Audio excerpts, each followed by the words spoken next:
Chapter 97, 6th year, October. Saturday the 9th of October, 1976. Ugh. Remus staggered to his feet as the transformation completed and his body settled back into its human form. That didn't seem too bad, James said, having just transformed himself. Depends on what you mean by bad, Remus grimaced, pulling his trousers on quickly. James looked away politely to preserve his modesty, and Sirius, still a dog, padded over with Remus's shirt in his mouth, offering it up with a cocked head. Cheers, Padfoot, Remus smiled. He wanted to pat the dog on the head, and had to keep reminding himself that this was Sirius. Oh, Merlin, it's Saturday, James yawned, taking a seat on the beaten-up couch. It sagged drearily beneath him, springs wheezing. Yeah, if Madame Pomfrey lets me off the hospital wing, I'll probably go straight to bed anyway, Remus replied, stifling his own yawn and laying down in his cot. You're lucky, Peter said, appearing as if from nowhere from a far corner of the room. Supposed to take Desi to Hogsmeade at 11. Prongs, don't you have to lead the third years down? Oh, nah, James yawned again, noisily. Now Evan knows about Remus's furry little problem, she's actually cutting me some slack. That 5th year kid with the sunburn is doing it instead. Evans doesn't know anything else, does she?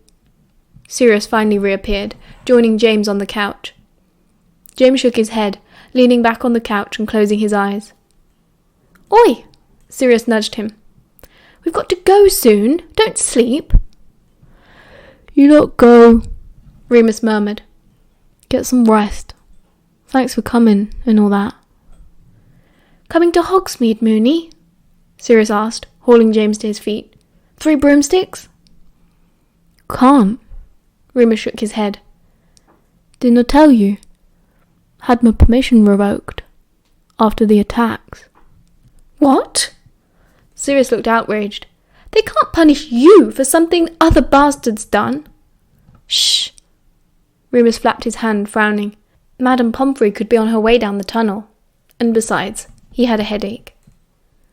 It's not to punish me. It's for my own safety. Now get lost, the lot of you. They were gone just in the nick of time. Madame Pomfrey entered the shack only minutes afterwards. She gave him a quick going over and, satisfied, walked Remus back up to the castle. She prescribed him a few hours' sleep in the hospital wing, which he was more than happy to accept. With all of his friends in Hogsmeade, there wasn't much to miss out on. He woke at about lunchtime, stomach rumbling as usual. Madame Pomfrey had evidently anticipated this. There was a plate of cold cuts and bread on his bedside table, along with a bowl of fruit and a large goblet of pumpkin juice, which he drained first. Remus was so ravenous, in fact, that he did not notice the letter propped up in the fruit bowl between the 2 apples until he was well into the construction of his second sandwich. When he saw that it was addressed to him in a familiar script from the hundreds of returned Care of Magical Creatures essays, he almost knocked his plate off the bed in his eagerness to open it. Dear Remus, it's a pleasure to hear from you. I don't mind in the least. I cannot disclose my location at present, but rest assured that I am as safe as it is possible for me to be. I am glad to hear that you are well. Dumbledore told me about your owl results. I'm incredibly proud of you, Remus. I know you must have worked very hard. Keep on like that, and I promise that nothing can stop you. It is perfectly natural that you should want to know more about Greyback. I only wish I had more to tell you. I am afraid I never worked on any werewolf-related cases for the Ministry, and, if you want my opinion, no one has done any useful research into lycanthropy since your father. And as you know, he was quite terribly wrong about a number of things. I do know that Greyback was a dangerous wizard before he was bitten, and is one of the cruelest men I have ever heard of, save Voldemort himself. The council that freed him against your father's wishes believed him to be a muggle tramp. I would take this to mean that he dresses shabbily and is a skilled manipulator. I'm sorry I can't give you any more than this. I want to emphasize, however, that the most important thing we know about Greyback is that he is dangerous. If you have even the slightest suspicion that he knows where you are, Then you must contact Dumbledore immediately. Only Dumbledore can be trusted. Best of luck with your newts. Ferox. Remus read this through twice, then read the first paragraph once more, just for the thrill of it. I'm incredibly proud of you, Remus. What a wonderful thing. There was no solid information in there, of course. Nothing Remus hadn't already considered. Of course Greyback must look homeless. That was the best way to avoid drawing attention to yourself. And Remus was the very last person who needed to hear how dangerous this man was. The letter felt precious all the same. Only the Marauders had ever written to him before. Good afternoon, dear.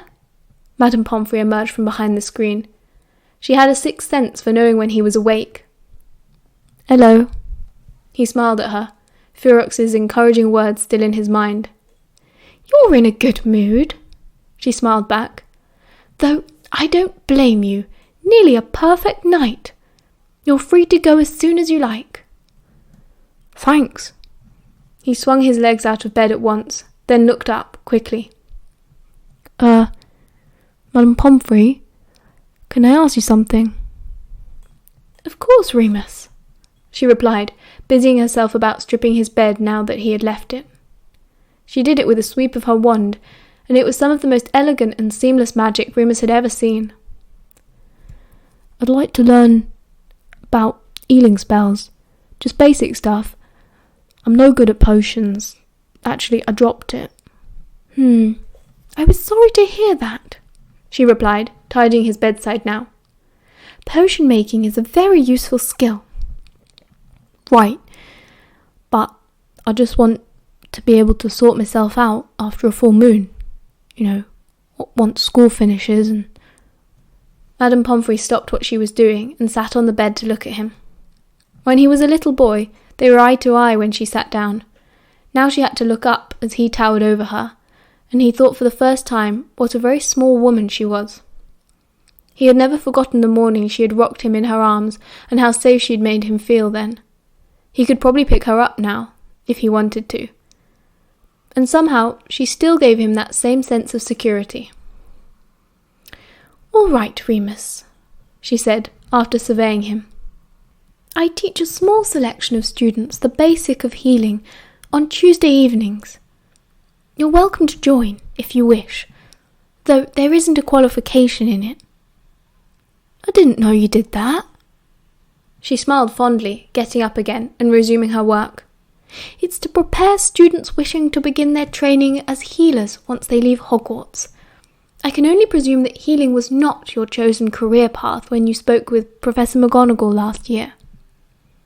Oh, yeah, right. He rubbed the back of his head, slightly embarrassed. He had never thought about healing, largely because he thought it probably involved a lot of potions, but also because he was quite certain that no one would want to hire a werewolf to look after vulnerable people. The common room was nearly empty, it being a nice Sunday autumnal day and a Hogsmeade weekend. Remus entered the dorm room quite noisily, allowing the door to slam. James sat up in bed, startled. Bloody hell! Oh, sorry, Remus cringed. I thought you'd be in Hogsmeade. We were going to. Sirius rolled over in his own bed, yawning. But our beds looked so comfortable. Damn, I didn't mean to sleep that long. James got up, stretching.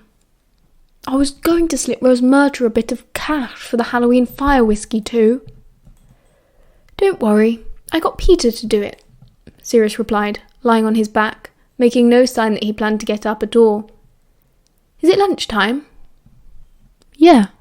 Remus grinned, pleased to have his friends for an afternoon, which he had expected to be very dull and lonely. Shall we go down? Let me shower first. James nodded, trailing sleepily towards the bathroom. Ugh, and I really ought to start that Defence Against the Dark Arts essay on Patronuses. Have either of you done it?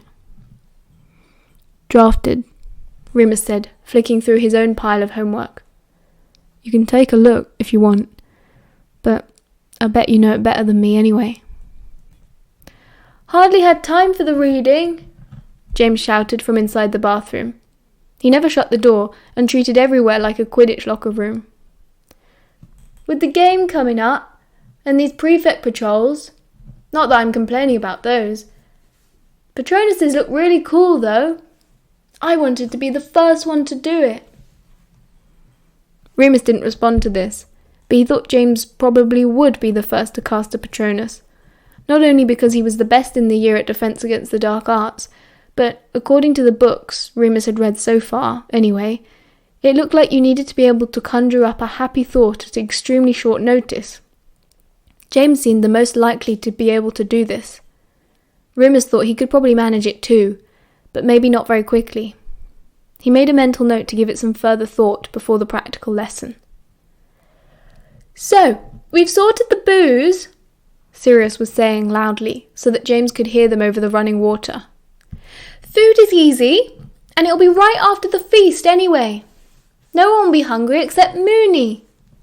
"Up yours," Remus said, settling into his own bed, still trying to come up with happy thoughts. "Decorations," Sirius continued. "Well, I've asked Anvy and Hufflepuff to do something creative with pumpkins, so we'll see how that goes, and then we all need music. You'll do that again, won't you, Moony?" Remus shrugged. "I could, but last time everyone just put on whatever they wanted to anyway." He didn't want to admit that he wasn't particularly looking forward to the Halloween party. Not that he didn't love getting off his face on fire whiskey and watching James make a prat out of himself on the dance floor. But he couldn't shake the memory of the last Gryffindor common room party and how that had ended for him. "That's fine," Sirius was reassuring him. "Just get them going for the first few tracks. Something they can dance to this time." Sirius smirked and raised an eyebrow. "You can dance to Pink Floyd, if you try hard enough."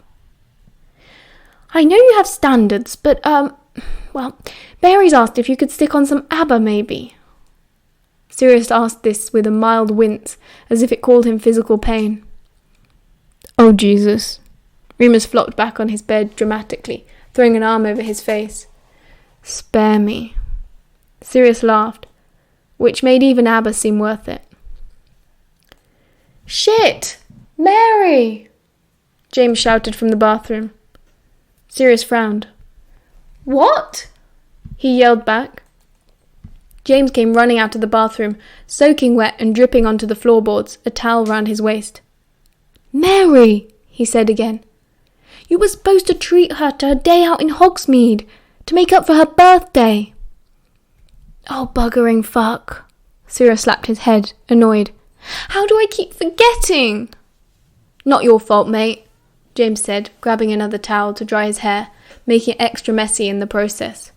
"You've been busy." Remus thought this was extremely charitable of James, and actually a bit of a lie, really. Sirius was the least busy of the Marauders. He hardly bothered with homework, he wasn't on the Quidditch team, did nothing at all extracurricular, and was taking less subjects than even Peter. Other than detentions and a dedicated commitment to practical jokes, Mary was Sirius's only other real concern. "Ah, well, she'll forgive me," Sirius sighed. "I'll take her out next time, and really go mad on Valentine's Day." "That's months away," Remus reminded him. Sirius shrugged. James shook his head, putting his glasses on and rooting round his dresser for his clothes. "Your funeral, mate," he said. "You're going to lose that girl if you're not careful." Remus's heart skipped a beat. Chapter 98. 6th Year, Halloween. Tuesday the 26th of October, 1976. Boarding the Hogwarts Express in September. Listening to David Bowie. Listening to T-Rex. Christmas at the Potters. Winning a game of chess. Starting a new book. Finishing a book. Grant's voice on the phone. A perfectly executed prank. Beating Sirius at history. Beating Sirius at anything. Running through the forest at full pelt with Padfoot. Sirius's black smile. Snogging Sirius. "Oh, focus!" Remus muttered angrily to himself as he stalked through the corridors towards the hospital wing. A group of first-year Slytherins who happened to be walking past jumped at his outburst, then scurried away, whispering. "Oh, great," Remus thought. "Bet Snape's already told them about Loony Lupin. Talking to yourself will really help." He was on his way to his first study lesson with Madame Pomfrey and the students putting themselves forward for healer training, and he was using spare time to list all of his very happiest memories. Only one memory in particular kept interrupting. "If my Patronus is a black dog," he told himself, "I'll have to leave Hogwarts forever and never show my face again." "Hello, Remus. What are you doing here?" He had reached the hospital wing now, and found Marlene waiting outside, smiling at him, clutching a large textbook to her chest. "Hiya," he smiled back. "I'm here for the healing lessons." "Oh, wow! I had no idea you wanted to be a healer," she beamed. Well, yeah, I was just interested. How about you?" "Oh, yes, it's all I've ever wanted to be," she said proudly. Remus tried not to look taken aback.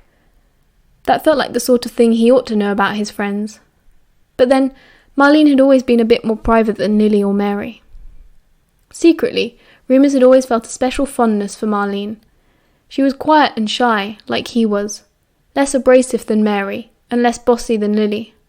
He remembered once, in a moment of confusion, at the age of 13, having decided to fancy her. That embarrassed him now, but he had a feeling that if he told her, she'd see the humour in it. Actually, now that he thought about it, Marlene had an inherent good nature and sensible attitude that probably suited a healer. Besides this, during Madame Pomfrey's lessons, Marlene was clearly the standout student.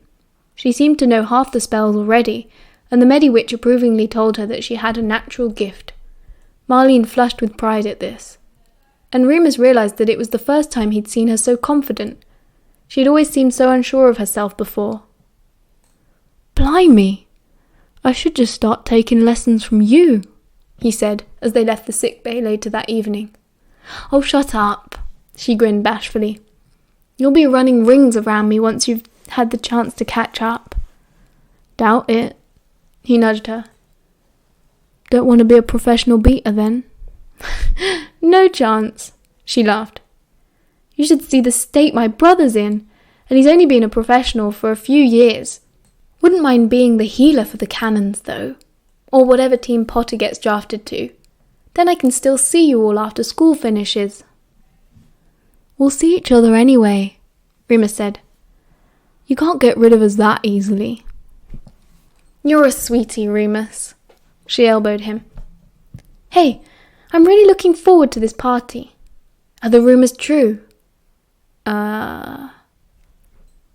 Halloween 1976 was due to fall on a Sunday, and due to the nature of the evening, Hogwarts students were given Monday off. This, in Sirius's mind, could not have been more perfect. The Marauders' parties had grown legendary in status, and there were whispers all over the castle speculating on what exactly the four boys might have in store. There was mention of copious amounts of alcohol, potential fireworks. Remus had heard one Hufflepuff who swore blindly they had smuggled in a real band, instruments and all. "What do they think?" laughed James. "I'm hiding them under my bed?" "Oh, well, they might have been right about the fireworks, though." "James!" Remus groaned. "You're a prefect."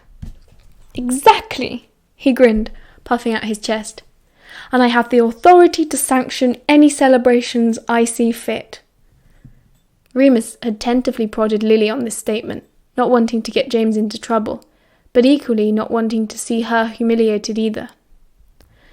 "Look, Remus, after 6 years, I'm learning just to go with the flow as far as you lot are concerned," she said, not looking up from her arithmancy chart. "If Potter and Black want a party, they'll find a way. I'm just going to brush up on extinguishing spells and make sure no one gets hurt. Besides," and she did look up now, "I think everyone needs a bit of cheering up. The war, you know."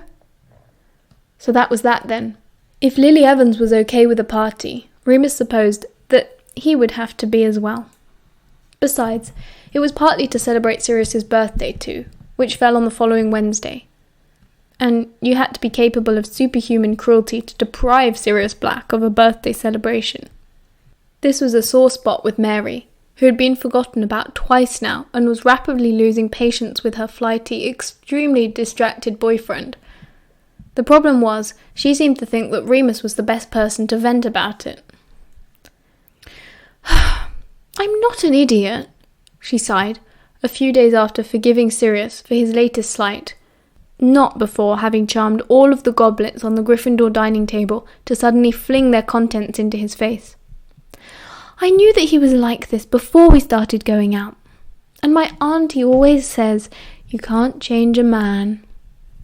"Mm-hmm," Remus replied, hoping this sounded caring and supportive.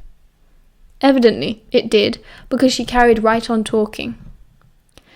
"And, I like the fact that he doesn't follow the rules, and he doesn't care what anyone thinks. I do just sort of wished he cared what I think." I'm sure he does," Remus mumbled. "He doesn't show it, though. And actually, he's not the only good-looking boy at Hogwarts." She said this with a wry look on her face as a tall Ravenclaw 7th year walked past them. Roman Rotherhide. Remus had heard a lot of girls whispering about him. He had curly fair hair as long as Sirius's and dark brown eyes. Mary licked her lips, her own eyes following the older boy as he left the library. Remus slammed his book shut. "Shall we go?" Sunday, the 31st of October, 1976. The afternoon of the party, Remus was lying on his bed with the curtains drawn, listening to Diamond Dogs for the 100th time, trying to avoid all of the nonsense going on downstairs. The girls seemed to have joined forces and turned the usually comfortable, slightly worn-out edges of the Gryffindor common room into a cross between a jumble sale and the Boots cosmetic counter. He could practically smell the perfume from his bed, and it made his nose itch. They were getting ready. Mary and Marlene had told him, though Remus couldn't see what that meant exactly, except that it seemed to involve a lot of mirrors, a lot of giggling, and an ungodly amount of hairspray. James was trying out new beaters for the Quidditch team, and Remus assumed Sirius was with him. Peter was helping Desi choose a dress for the party, though Remus suspected that was just a cover story. A glance at the Marauders map told him that Peter and Desdemona Lewis were alone in the prefect's bathroom. Alone and exiled from the common room, Remus had considered the library, but Christopher was there, and it looked like he was sitting close by the entrance. A novice error. You got far better light near the back, by the windows, which meant that Remus would have to say hello, and Christopher would make some cold, shrugging reply. And eventually Remus was going to have to sort all of that out, but just now he wasn't in the bloody mood, okay? Feeling very sorry for himself, he reclined on the bed and raised his wand, lazily levitating the record out of its sleeve and onto the needle. He'd lugged the record player up from its usual spot on Sirius's shelf and sat it on the end of his bed, hoping that with the bed curtains drawn, he could play it loud enough to drown out the high-pitched chatter drifting from up the stairs. "Oh, hello." Sirius poked his head through the curtains. Remus sat up. Hi, he replied uneasily, slightly embarrassed, as if he'd been caught doing something he shouldn't be. Did you want your record player back?" "Nah." Sirius waved a hand. He opened the curtains further, and much to Remus's horror, climbed inside, crawling into the bed. He settled down on his back beside Remus and listened to the record with him. They were quiet for a long while, both staring at the red canopy above them. Remus kept telling himself that Sirius was behaving perfectly normally. He lounged about on James's bed all the time. It meant nothing. Finally, much to his relief, Sirius spoke. "Broke up with Mary." "Ah, so that was all." Remus raised his eyebrows. "Really? Sorry about that, mate." He felt Sirius shrug beside him. "Nah, it's okay. Not like I was in love with her or anything." "Plenty more fish in the sea." "Yeah," Sirius chuckled. They both fell quiet again. Bowie's thin, sharp voice rattled between them. The first song ended, and the thunderous swell of Sweet Thing began. "Love this track," Sirius commented. Remus murmured in agreement. "We did it," Sirius said suddenly. "Me and Mary." "You did? Oh, when?" "Over the summer. Once or twice since we've been back at Hogwarts." "Right, is that... that's not why she dumped you." "No," Sirius scowled at him. "Thanks for the vote of confidence, but I don't think I was that terrible. We just broke up, that's all." "How was it?" "The breakup?" "No! How was it?" Sirius smiled enigmatically. "Oh yeah, it was good. Great. Not like I'd imagined, but yeah, good." "Well, good then." "She's really gorgeous, Mary." "Yeah, she is." "Remember when we were kids and we were convinced Bowie was a wizard?" Sirius said. Remus smiled fondly at the memory. "Yeah, I think I still sort of believe he is." "One day, when we all live in London, we'll go and find him, and then we can ask." Remus burst out laughing. "What?" Sirius grinned back at him. "You can't just meet someone like Bowie." "Don't see why not. We could go to one of his gigs, or find out where he lives. Have some imagination, Lupin. Once we're of age, we can do anything." Rebel Rebel started up next. It was practically Sirius's theme song now. "Anything," Remus smirked. "You already think you can do anything." "Calling me arrogant?" Sirius narrowed his eyes, sitting up. He was smiling. Remus smiled back. "Gonna deny it?" he replied. "Your ego is so big, it has its own orbit." "Harsh." "Your ego is so big," Remus continued slyly. "When you were doing it with Mary, you probably closed your eyes and imagined yourself." "You wound me, Lupin!" Sirius reached for a pillow and began to beat him with it. Remus kneed him in the shin, rolling over to try and stop Sirius's onslaught. But Sirius was quicker. Laughing, he clambered on top of Remus, forcing him down, holding his wrists over his head. "Ha!" he cheered triumphant. "Apologise!" "No." Remus cocked an eyebrow and struggled to get free. Sirius was straddling him now and braced himself against Remus's movements, pushing back down. "You can't escape," Sirius said. "I've got you, Moony." Their eyes met and everything was different. Remus became acutely aware of the lack of space between them, every shape and angle of Sirius's body that was touching his own. He jerked upwards, deliberately testing, and Sirius pushed back. "Sirius," Remus whispered tentatively, hearing the catch in his own voice. "What are we doing?" "Shh." Sirius shook his head. "Shh," Sirius said again, leaning forward now, letting go of Remus's wrists. Just this.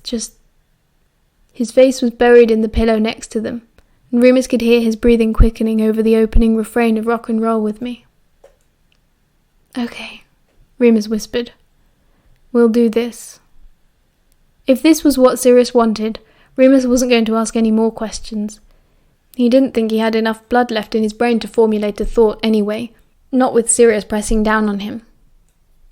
He pushed his hand between them, fumbling with the buttons on their jeans. Sirius stiffened slightly, but allowed it, letting Remus do everything, letting Remus touch him. He was momentarily shy about his body, how bony his body must seem, how awkward his hands. But soon there was no space left for shyness, and Sirius kept moving, and Remus was lost, completely lost in the strange familiarity of another person, and the gorgeous smell of Sirius's hair. It was over almost as quickly as it had begun. All it took was the right angle against Sirius's hip, and Remus gasped, twitching, seeing stars, and a second later, Sirius let out a muffled cry into the bedsheets. In the quiet moments that followed, they lay breathless and tense. Then Sirius propped himself back up and climbed off, rolling over onto his back. They said nothing as they did up their trousers and straightened their clothes. Remus refused to be the first to speak. Got a bit carried away there, Sirius said, clearing his throat. Remus blinked. Right. He swallowed dryly. Sorry. What? No, it's okay. Sirius looked awkward. Remus had never seen him look so out of his depth before. I'm going to have a shower. Not long until the feast. Right. Remus nodded again, watching Sirius carefully climb out of the bed and back through the curtains. He stopped and turned back, looking slightly panicked. You won't tell anyone? Remus snorted and shook his head. As if I would.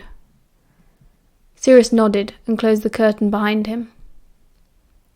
Remus flopped back onto the bed, his mind still catching up. If he wasn't so confused, he'd be furious. End of chapter 98.